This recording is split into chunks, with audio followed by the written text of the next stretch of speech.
ایک دفعہ ایک طالب علم رات بھر پڑھائی کر رہا تھا کیونکہ اگلے دن اس کا امتحان تھا۔ وہ اتنا پریشان تھا کہ کتاب کھولتا، 2 منٹ بعد موبائل دیکھتا، پھر کتاب، پھر موبائل۔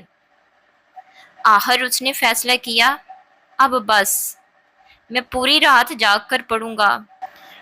5 منٹ بعد وہ سو گیا۔ صبح اٹھا تو دیر ہو چکی تھی، جلدی جلدی تیار ہو کر امتحان دینے پہنچ گیا۔ پیپر ملا تو پہلا سوال پڑھا۔ سوال نمبر 1، وضاحت کریں۔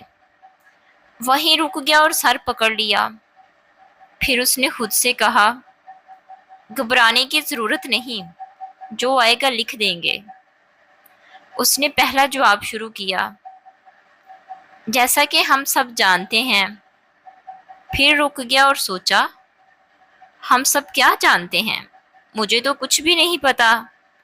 پھر اس نے دوسرا سوال دیکھا، وہ بھی مشکل۔ تیسرا سوال، وہ بھی آؤٹ آف سلیبس لگ رہا تھا۔ آخر اس نے ایک زبردست آئیڈیا لگایا۔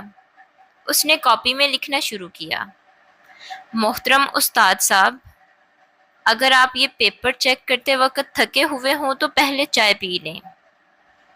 اگر موڈ اچھا ہو تو مجھے پاس کر دیں۔ اگر موڈ خراب ہو تو پھر اللہ کا نام لے کر نمبر دے دیں۔ نیچے اس نے لکھا، نوٹ، میں ایک اچھا طالب علم ہوں، بس کتابیں مجھ سے دور رہتی ہیں۔ جب رزلٹ آیا تو وہ حیران رہ گیا۔ اسے پاسنگ مارکس مل گئے تھے۔ وہ بھاگتا ہوا استاد کے پاس گیا اور پوچھا، سر میں پاس کیسے ہو گیا؟ استاد مسکرا کر بولے، تمہارا پیپر پڑھ کر میں اتنا ہنسا کہ سوچا کم از کم ہنسانے کے نمبر تو بنتے ہیں۔ مزید اچھی ویڈیوز کے لیے میرے چینل کو لائک، سبسکرائب اور شیئر کریں۔ شکریہ۔